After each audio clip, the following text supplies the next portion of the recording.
اور رضی اللہ تعالیٰ عنہ کی والدہ نے پیدائش کے وقت آپ کا نام اسد رکھا تھا۔ آپ کے والد اس وقت کہیں گئے ہوئے تھے، جب واپس آئے تو اسے تبدیل کر کے علی رکھا۔ آپ کی کنیت ابو الحسن، ایک کنیت ابو تراب تھی۔ آپ کے والد کا نام عبد مناف تھا، مگر وہ اپنے بڑے بیٹے طالب کی نسبت سے اپنی کنیت ابو طالب سے مشہور ہوئے۔ آپ کے دادا کا نام عبد المطلب، جو نبی کریم صلی اللہ علیہ وسلم کے بھی دادا تھے۔ آپ رضی اللہ تعالیٰ عنہ کی والدہ کا نام فاطمہ، نانا کا نام اسد۔ آپ رضی اللہ تعالیٰ عنہ کے نسب کے اعتبار سے قریشی اور ہاشمی تھے۔ آپ کی والدہ بھی ہاشمیہ تھی، بلکہ پہلی ہاشمی خاتون تھی جو ہاشمی مرد کے نکاح میں آئیں۔ آپ رضی اللہ تعالیٰ عنہ کے والد ابو طالب حضور کے شفیق اور ہمدرد چچا تھے، اور مشکل گھڑیوں میں آپ کا ساتھ دیا، مگر اسلام نہ لا سکے۔ البتہ آپ کی والدہ حضرت فاطمہ بنت اسد مشرف با اسلام ہوئی، خود حضور کے ہاتھ پر اسلام قبول کیا، اور جلیل القدر صحابیات میں مشہور ہوئیں۔ آپ رضی اللہ تعالیٰ عنہ کے 3 بھائی تھے، سب سے بڑے طالب، پھر عقیل، اور اس کے بعد جعفر طیار، اور آپ اپنے بھائیوں میں سب سے چھوٹے تھے۔ آپ کی 2 سگی بہنیں تھیں، ام ہانی اور جمانہ۔ راجہ کول کے موافق آپ رضی اللہ تعالیٰ عنہ حضور کے اعلان نبوت سے 10 سال پہلے مکہ مکرمہ میں پیدا ہوئے۔ حضرت علی بچپن میں ہی حضور کی کفالت میں آ گئے تھے۔ ایک مرتبہ انہوں نے آپ صلی اللہ علیہ وسلم کو اور حضرت خدیجہ کو نماز پڑھتے دیکھا تو آپ سے پوچھا، یہ کیا چیز ہے؟ اس پر آپ صلی اللہ علیہ وسلم نے ان کو اسلام کی دعوت دی تو انہوں نے اگلے روز آ کر اسلام قبول کر لیا۔ اس وقت ان کی عمر تقریباً 10 برس تھی، اور 9 عمر لڑکوں میں سب سے پہلے آپ نے اسلام قبول کیا۔ آپ رضی اللہ عنہ نے اسلام لانے سے پہلے بھی کئی بت پرستی نہیں کی، اس وجہ سے آپ کے نام کے ساتھ کرم اللہ وجہہ، یعنی اللہ آپ کے چہرے کو اور عزت دے کے کلمات لکھے جاتے ہیں کہ آپ نے بچپن سمیت زندگی بھر کبھی اپنا چہرہ کسی بت کے آگے نہیں جھکایا۔ جب کفار مکہ کی طرف سے مسلمانوں کے اوپر سختیاں اور رسانیاں حد سے بڑھ گئیں تو مسلمانوں نے آپ کی اجازت سے مدینہ طیبہ کی طرف ہجرت شروع کر دی، کیونکہ وہاں اسلام تیزی کے ساتھ پھیل رہا تھا، اور خدا آپ صلی اللہ علیہ وسلم اللہ تعالیٰ کی طرف سے اپنے حکم میں ہجرت کے انتظار میں مکہ مکرمہ میں ٹھہرے رہے۔ آپ صلی اللہ علیہ وسلم کو مکہ میں دیکھ کر کفار نے دار الندوہ میں جمع ہو کر یہ منصوبہ بنایا کہ مختلف قبیلوں کے افراد مل کر رات کے وقت اکٹھے حضور کو نعوذ باللہ قتل کر دیں۔ اللہ تعالیٰ نے جبرائیل کے ذریعے حضور اقدس صلی اللہ علیہ وسلم کو اس منصوبہ کی اطلاع کر دی۔ چنانچہ آپ اس رات اپنے بستر پر نہیں سوئے، بلکہ حضرت علی کرم اللہ وجہہ کو فرمایا کہ وہ آپ صلی اللہ علیہ وسلم کی چادر اوڑھ کر ان کے بستر پر سو جائیں، اور اہل مکہ کی وہ امانتیں جو آپ کے پاس رکھی ہوئی تھیں واپس کر کے پھر ہجرت کی غرض سے مدینہ طیبہ آ جائیں۔ بہرحال اس رات حضرت علی آپ کے بستر پر سو گئے۔ آپ صلی اللہ علیہ وسلم گھر سے باہر نکلے تو دشمنوں کا ایک دستہ تلواریں لیے مکان کے باہر حملہ کے لیے تیار کھڑا تھا۔ آپ صلی اللہ علیہ وسلم نے ایک مٹھی بھر خاک لی اور وہ مٹھی ان کے سروں پر پھینکتے ہوئے باہر نکل گئے۔ اس وقت آپ سورہ یاسین کی تلاوت فرما رہے تھے۔ ہم نے ان کی آنکھوں پر پردہ ڈال دیا جس سے انہیں کچھ نظر نہیں آتا۔ اللہ تعالیٰ نے ان کی آنکھوں پر پردہ ڈال دیا تھا جس سے وہ حضور کو نکلتے ہوئے نہیں دیکھ سکے۔ جب صبح ہوئی اور انہوں نے دیکھا کہ اس بستر پر آپ صلی اللہ علیہ وسلم کے بجائے حضرت علی موجود ہیں تو انہوں نے حضرت علی کو پہلے مارا اور مسجد میں لے جا کر کچھ دیر باندھے رکھا، پھر چھوڑ دیا، اور آپ صلی اللہ علیہ وسلم حضرت ابوبکر صدیق کے ساتھ ہجرت کر کے مدینہ پہنچ گئے۔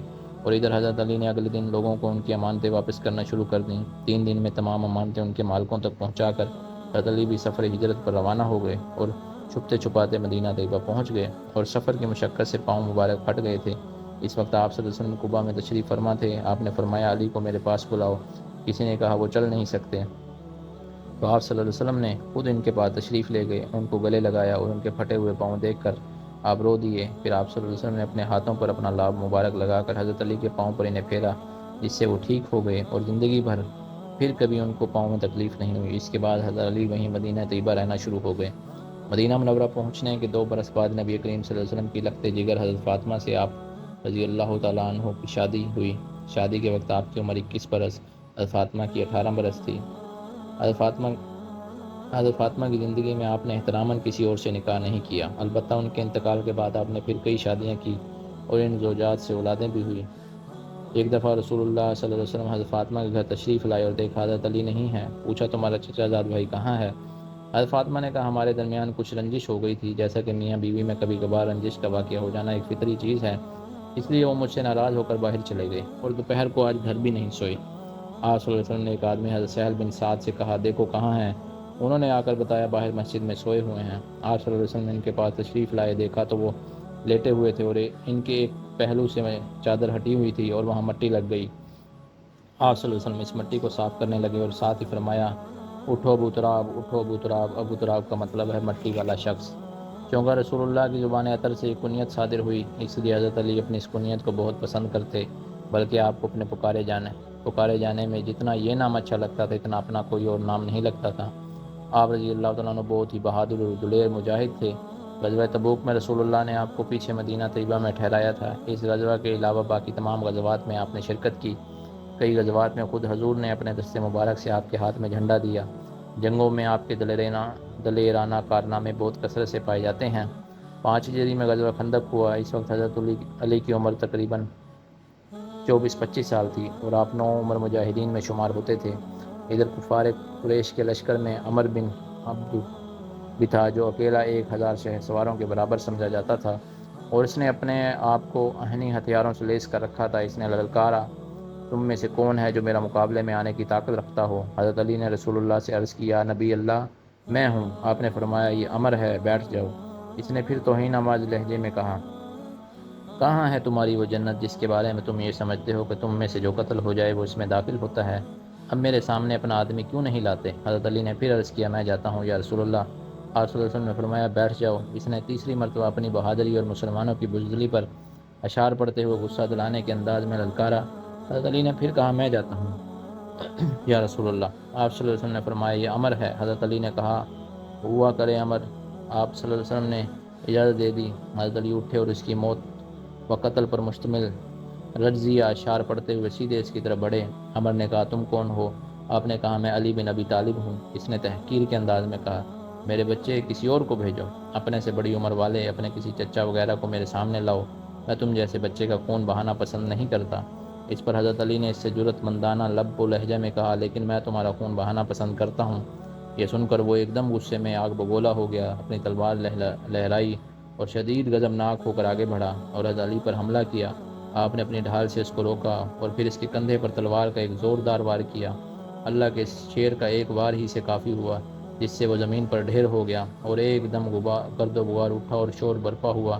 آپ صلی اللہ علیہ وسلم نے یہیں سے اللہ اکبر کی آواز سنی تو پہچان گئے کہ علی نے اسے قتل کر دیا ہے۔ پھر آپ رضی اللہ تعالیٰ عنہ وہاں سے نہایت جرأت مندانہ اور ایمان افروز اشعار پڑھتے ہوئے حضور کے پاس آئے اور آپ کا چہرہ خوشی سے چمک رہا تھا۔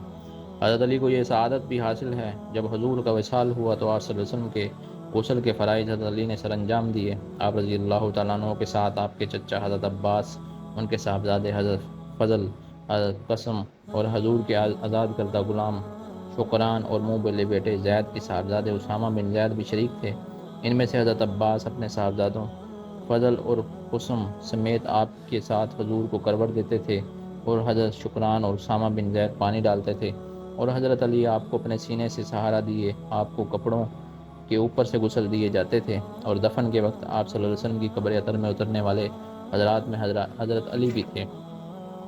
آپ صلی اللہ علیہ وسلم کے وصال کے بعد ابو بکر صدیق کے ہاتھ پر مسلمانوں نے خلافت کی بیعت کی اور آپ رضی اللہ عنہ کو اپنا متفقہ خلیفہ منتخب کیا۔ ان کے بعد ایک بعد دیگر حضرت عمر بن خطاب، حضرت عثمان بن عفان کے ہاتھوں پر مسلمانوں نے خلافت کی بیعت کی۔ حضرت علی ان تینوں خلفاء حضرات کے ہاتھ پر بیعت کرنے کے ساتھ ساتھ ان کے زمانہ خلافت کے دوران ان حضرات کے خصوصی معاون مشیر رہے۔ پھر حضرت عثمان کو جب باغیوں نے مدینہ الرسول میں شہید کر دیا تو مسلمانوں نے حضرت علی کے دست مبارک پر خلافت کی بیعت کی۔ اول آپ رضی اللہ عنہ نے یہ ذمہ داری لینے سے صاف انکار کر دیا، مگر جب لوگوں کا اصرار حد سے بڑھ گیا تو آپ نے مجبوراً یہ ذمہ داری قبول فرما لی۔